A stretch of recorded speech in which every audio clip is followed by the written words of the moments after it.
Om Shanti. Good morning. 22 अप्रैल 2025 की मुरली का सार है, मीठे बच्चे, तुम्हारा यह मोस्ट वैल्यूबल समय है।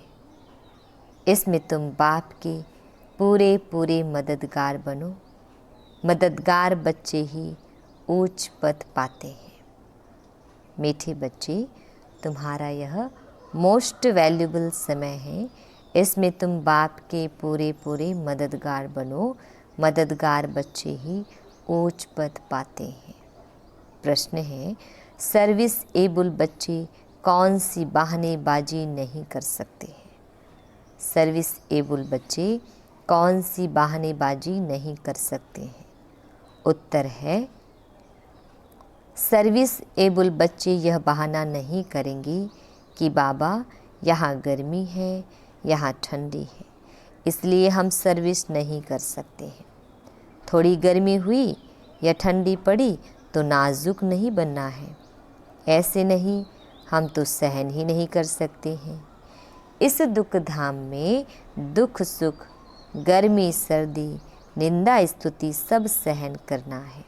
बहानेबाजी नहीं करनी है। गीत धीरज धर मनुआ। ओम शांति। बच्चे ही जानते हैं कि सुख और दुख किसको कहा जाता है। इस जीवन में सुख कब मिलता है और दुख कब मिलता है, सो सिर्फ तुम ब्राह्मण ही नंबरवार पुरुषार्थ अनुसार जानते हो। यह है ही दुख की दुनिया। इनमें थोड़े टाइम के लिए दुख सुख, स्तुति निंदा सब कुछ सहन करना पड़ता है। इन सब से पार होना है। कोई को थोड़ी गर्मी लगती तो कहते हम ठंडी में रहें। अब बच्चों को तो गर्मी में अथवा ठंडी में सर्विस करनी है ना। इस समय यह थोड़ा बहुत दुख भी हो तो नई बात नहीं। यह है ही दुख धाम। अब तुम बच्चों को सुख धाम में जाने लिए पूरा पुरुषार्थ करना है। यह तो तुम्हारा मोस्ट वैल्यूबल समय है। इसमें बहाना चल न सके। बाबा सर्विसेबल बच्चों के लिए कहते हैं, जो सर्विस जानते ही नहीं वह तो कोई काम की नहीं। यहाँ बाप आए हैं भारत को तो क्या, विश्व को सुखधाम बनाने। तो ब्राह्मण बच्चों को ही बाप का मददगार बनना है। बाप आया हुआ है तो उनकी मत पर चलना चाहिए। भारत जो स्वर्ग था सो अब नरक है। उनको फिर स्वर्ग बनाना है, यह भी अब मालूम पड़ा है। सतयुग में इन पवित्र राजाओं का राज्य था, बहुत सुखी थे। फिर अपवित्र राजाएं भी बनते हैं। ईश्वर अर्थ दान पुण्य करने से तो उनको भी ताकत मिलती है। अभी तो है ही प्रजा का राज्य, लेकिन यह कोई भारत की सेवा नहीं कर सकते। भारत की अथवा दुनिया की सेवा तो एक बेहद का बाप ही करते हैं। अब बाप बच्चों को कहते हैं, मीठे बच्चे अब हमारे साथ मददगार बनो। कितना प्यार से समझाते हैं। देही अभिमानी बच्चे समझते हैं देह अभिमानी क्या मदद कर सकेंगे, क्योंकि माया की जंजीरों में फंसे हुए हैं। अब बाप ने डायरेक्शन दिया है कि सबको माया की जंजीरों से, गुरुओं की जंजीरों से छुड़ाओ। तुम्हारा धंधा ही यह है। बाप कहते हैं, मेरे जो अच्छे मददगार बनेंगे पद भी वह पाएंगे। बाप खुद सम्मुख कहते हैं, मैं जो हूँ जैसा हूँ, साधारण होने के कारण मुझे पूरा नहीं जानते हैं। बाप हमको विश्व का मालिक बनाते हैं, यह नहीं जानते यह लक्ष्मी नारायण विश्व के मालिक थे, यह भी किसको पता नहीं है। अभी तुम समझते हो कि कैसे इन्होंने राज्य पाया, फिर कैसे गंवाया। मनुष्यों की तो बिल्कुल ही तुच्छ बुद्धि है। अब बाप आए हैं, सबकी बुद्धि का ताला खोलने, पत्थर बुद्धि से पारस बुद्धि बनाने। बाबा कहते हैं अब मददगार बनो। लोग खुदाई खिदमतगार कहते हैं, परंतु मददगार तो बनते ही नहीं। खुदा आकर जिनको पावन बनाते हैं उनको ही कहते कि अब औरों को आप समान बनाओ, श्रीमत पर चलो। बाप आए ही हैं पावन स्वर्गवासी बनाने। तुम ब्राह्मण बच्चे जानते हो यह है मृत्यु लोक। बैठे बैठे अचानक मृत्यु होती रहती है, तो क्यों ना हम पहले से ही मेहनत कर बाप से पूरा वर्षा ले, अपना भविष्य जीवन बना लेवे। मनुष्यों की जब वानप्रस्थ अवस्था होती है तो समझते हैं अब भक्ति में लग जाएं। जब तक वानप्रस्थ अवस्था नहीं है तब तक खूब धन आदि कमाते हैं। अभी तुम सबकी तो है ही वानप्रस्थ अवस्था, तो क्यों ना बाप का मददगार बन जाना चाहिए। दिल से पूछना चाहिए, हम बाप के मददगार बनते हैं? सर्विसेबल बच्चे तो नामी ग्रामी हैं, अच्छी मेहनत करते हैं। योग में रहने से सर्विस कर सकेंगी। याद की ताकत से ही सारी दुनिया को पवित्र बनाना है। सारे विश्व को तुम पावन बनाने के निमित्त बने हुए हो। तुम्हारे लिए फिर पवित्र दुनिया भी जरूर चाहिए। इसीलिए पतित दुनिया का विनाश होना है। अभी सबको यही बताते रहो कि देह अभिमान छोड़ो, एक बाप को ही याद करो। वही पतित पावन है, सभी याद भी उनको करते हैं। साधु संत आदि सब अंगुली से ऐसे इशारा करते हैं कि परमात्मा एक है, वही सबको सुख देने वाला है। ईश्वर अथवा परमात्मा कह देते हैं, परंतु उनको जानते कोई भी नहीं। कोई गणेश को, कोई हनुमान को, कोई अपने गुरु को याद करते रहते हैं। अब तुम जानते हो वह सब है भक्ति मार्ग की। भक्ति मार्ग की भक्ति मार्ग भी आधा कल्प चलना है। बड़े बड़े ऋषि मुनि सब नेति नेति करते आए हैं। रचता और रचना को हम नहीं जानते। बाप कहते हैं वह त्रिकालदर्शी तो है नहीं। बाप कहते हैं वह त्रिकालदर्शी तो है नहीं। बीज रूप ज्ञान का सागर तो एक ही है। वह आते भी हैं भारत में। शिव जयंती भी मनाते हैं और गीता जयंती भी मनाते हैं। तो कृष्ण को याद करते हैं, शिव को तो जानते नहीं। शिव बाबा कहते हैं पतित पावन ज्ञान का सागर तो मैं हूँ। कृष्ण के लिए तो कह न सके गीता का भगवान कौन। यह बहुत अच्छा चित्र है। बाप यह चित्र आदि सब बनवाते हैं।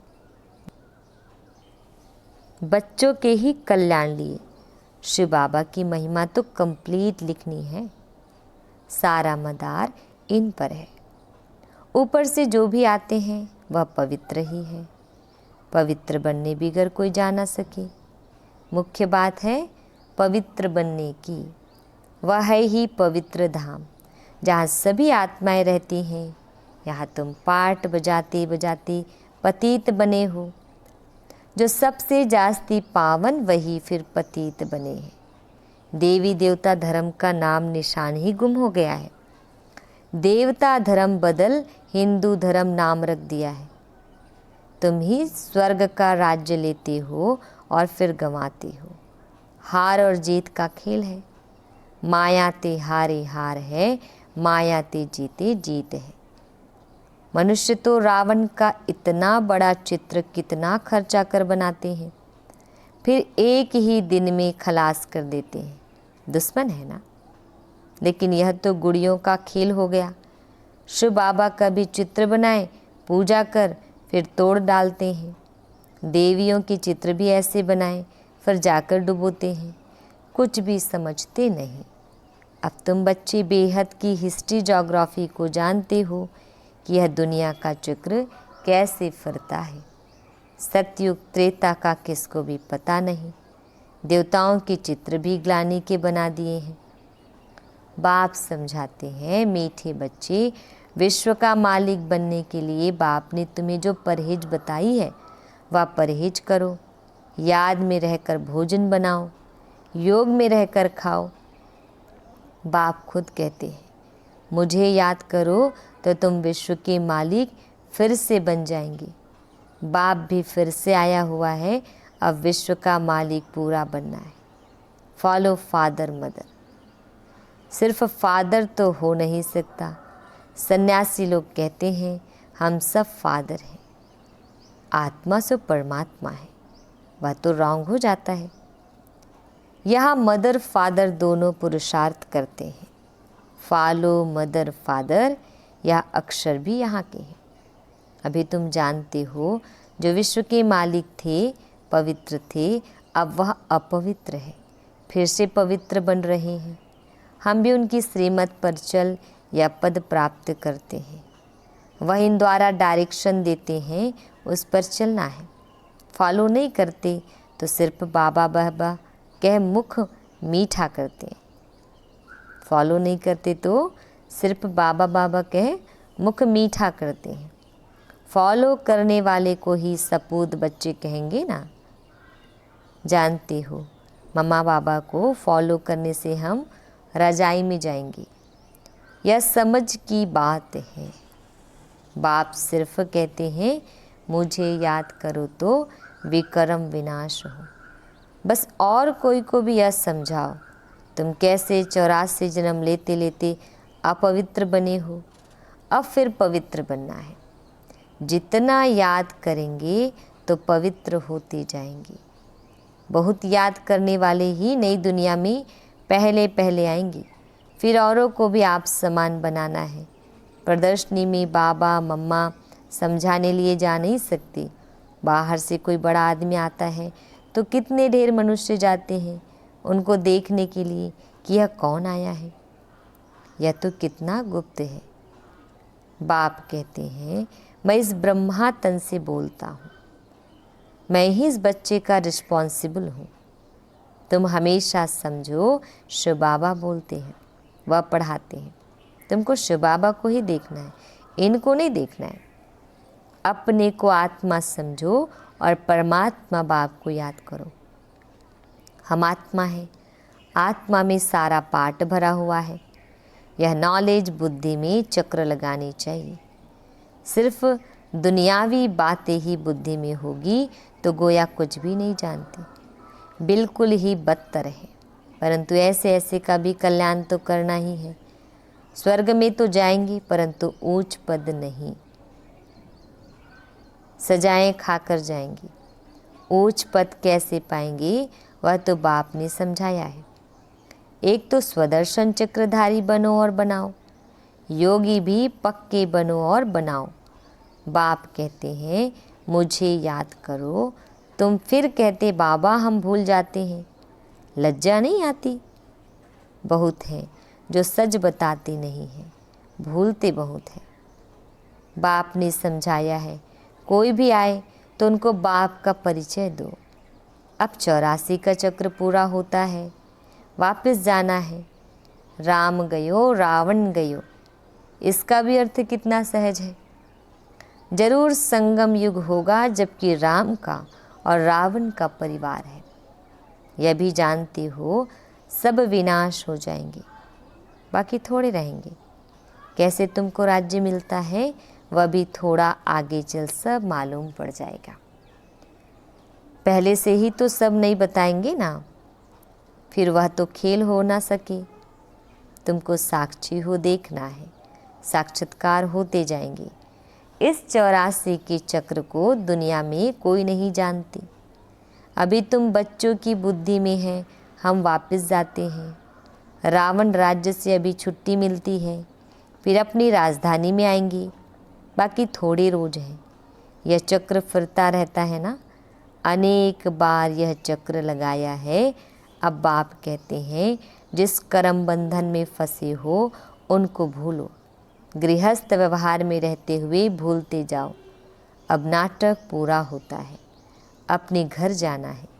इस महाभारत लड़ाई बाद ही स्वर्ग के गेट्स खुलते हैं। इसलिए बाबा ने कहा है, यह नाम बहुत अच्छा है, गेट वे टू हेवन। कोई कहते हैं लड़ाइयाँ तो चलती आई है। बोलो, मुसलों की लड़ाई कब लगी है? यह मुसलों की अंतिम लड़ाई है। 5000 वर्ष पहले भी अब लड़ाई लगी थी तो यह यज्ञ भी रचा था। इस पुरानी दुनिया का विनाश होना है, नई राजधानी की स्थापना हो रही है। तुम यह रूहानी पढ़ाई पढ़ते हो रजाई लेने के लिए। तुम्हारा धंधा है रूहानी। जिस्मानी विद्या तो काम आनी नहीं है, शास्त्र भी काम नहीं आएंगी, तो क्यों न इस धंधे में लग जाना चाहिए। बाप तो विश्व का मालिक बनाते हैं, विचार करना चाहिए कौन सी पढ़ाई में लगे। वह तो थोड़ी डिग्रियों के लिए पढ़ते हैं, तुम तो पढ़ते हो रज़ाई के लिए। कितना रात दिन का फ़र्क है।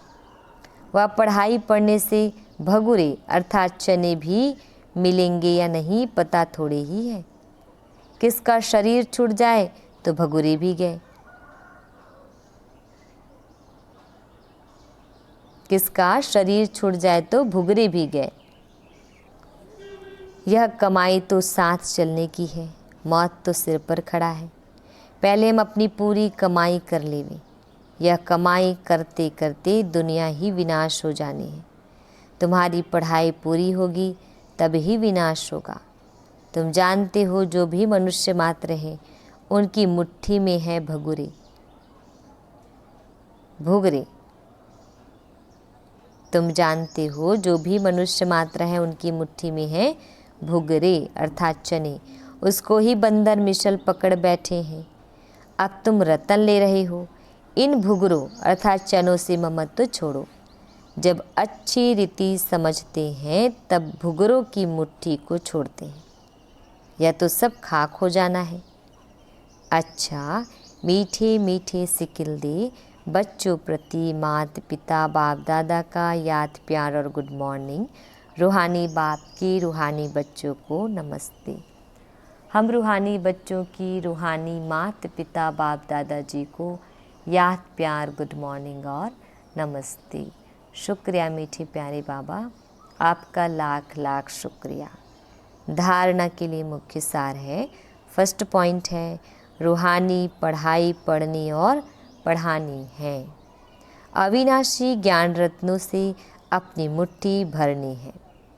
चनों के पीछे समय नहीं गंवाना है। सेकंड पॉइंट है अब नाटक पूरा होता है, इसलिए स्वयं को कर्म बंधनों से मुक्त करना है। स्वदर्शन चक्रधारी बनना और बनाना है। मदर फादर को फॉलो कर रजाई पद का अधिकारी बनना है। वरदान, संकल्प को भी चेक कर व्यर्थ के खाते को समाप्त करने वाले श्रेष्ठ सेवाधारी भव। संकल्प को भी चेक कर व्यर्थ के खाते को समाप्त करने वाले श्रेष्ठ सेवाधारी भव। डिटेल है, श्रेष्ठ सेवाधारी वह है जिसका हर संकल्प पावरफुल हो।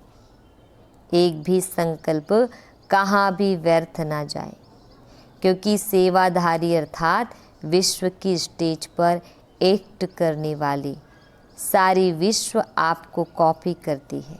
यदि आपने एक संकल्प व्यर्थ किया तो सिर्फ अपने प्रति नहीं किया, लेकिन अनेकों के प्रति निमित्त बन गए।